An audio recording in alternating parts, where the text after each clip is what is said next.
times. The construction sites therefore had been opened after the seizure of power, and all of them had been closed down latest in 1940. In 1939, the Nazis started the last advertisement campaign. They called their members to come to Nuremberg for the so-called Nazi Party Rally of Peace. The Nazi Party Rally of Peace was cancelled in the last days of August 1939. A few days later, September 1st, the Germans invaded Poland instead. So that was a fake campaign. The construction sites have been all closed down latest in 1940. At the moment, Albert Speer is for us just the Nazi architect.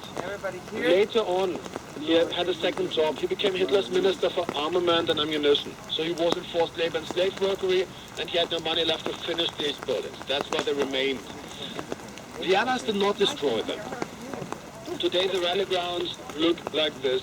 We are standing here, and everything that you can see highlighted orange or yellowish had either never been constructed or it had been destroyed in the 60s.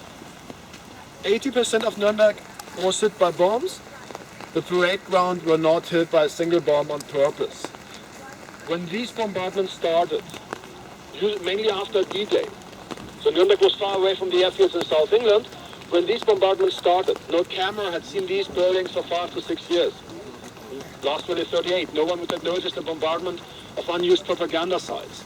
So that's why they remained. All of a sudden, 20 years later, in the early 60s, the Germans themselves started to destroy a lot of these buildings. Do you have an idea about their attitude, their motivation at that time? Have you ever heard the words, "Don't mention the war"? Yes, perfect catchphrase from Fawlty Towers. This building gives me the chance to talk about what had happened here.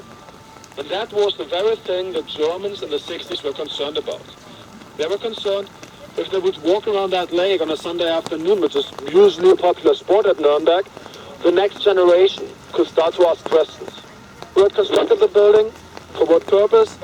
And then children doing their mouth, asking their parents more individual questions like, why have you supported the Nazis, voted for Hitler, or participated in war crimes?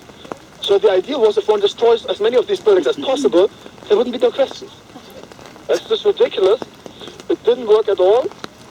Instead, it caused a 20-year-long generation conflict between my parents' generation and my grandparents' generation how to deal with the Nazi time. That lasted from the early 60s, more or less until the reunification of Germany.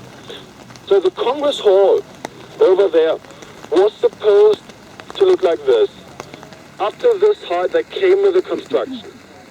So 40 meters of a 70-meter building, 120 feet of a 210 feet building had been constructed. Imagine it twice as high. Completely covered with marble. With granite on the outside. You see why it's next to the lake. So it appears to be even bigger than it actually is, because when there's water in the lake, well, then the building reflects on the surface. Visual effect.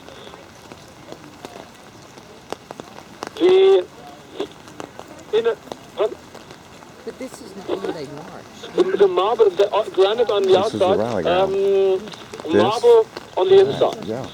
So it was You're talking supposed about almost a million to be people. covered with marble on the inside, space for 50,000 No, they drain it in the spectators. summertime. And Albert Speer wanted to design it with a free-hanging flat roof. So it's an indoor convention center for Hitler's speeches. It was never used that way. It's also not possible to construct it that way. As you see, there's a huge flat roof without pillars, a cantilever roof with a huge glass window in the ceiling. We're talking about a distance of about 180 to 180 meters, 200 to 200 yards.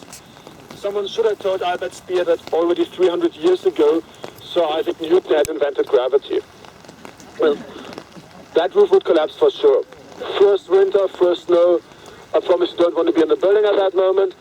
I think Hitler and 50,000 Nazis in the building at that moment would have been great, but unfortunately, no chance. The construction site was also closed down. On the right, in the right corner, you see the overhanging glass and steel structure. That's the documentation center. That's where we do a lot of education with German students. We're also going to go a bit into the details of the education system today when we depart from the area. Today it's mainly empty and storage space, local companies are renting it. Besides that, it was never used at all. So any question on the general facts of this design at the moment? Okay, let's also try to go towards these Zeppelin info boards. He was crazy, wasn't he? And whenever you have any questions, just ask me. I really encourage audience participation. So on the left picture, yeah, I think you have already seen the Zeppelin. That's the reason why it's called Zeppelin Field.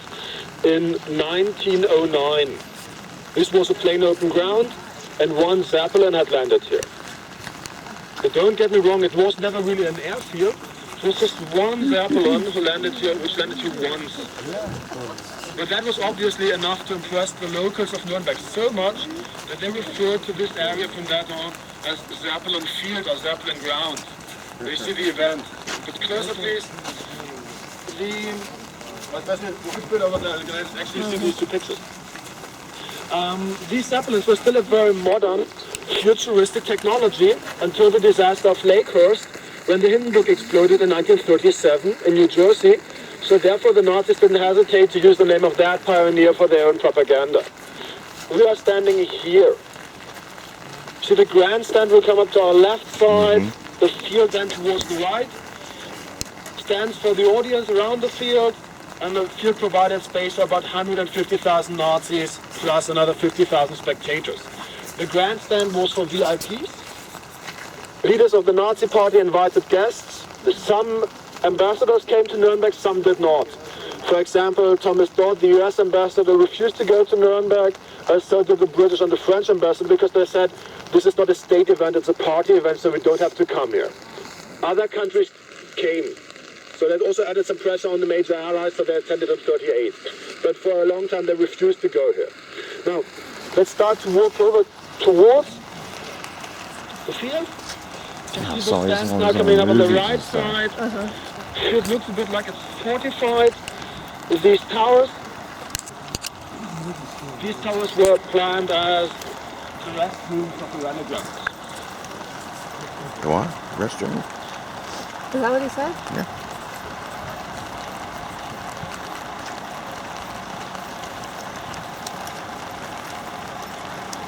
Crazy, isn't it? Are you warm enough? Yep.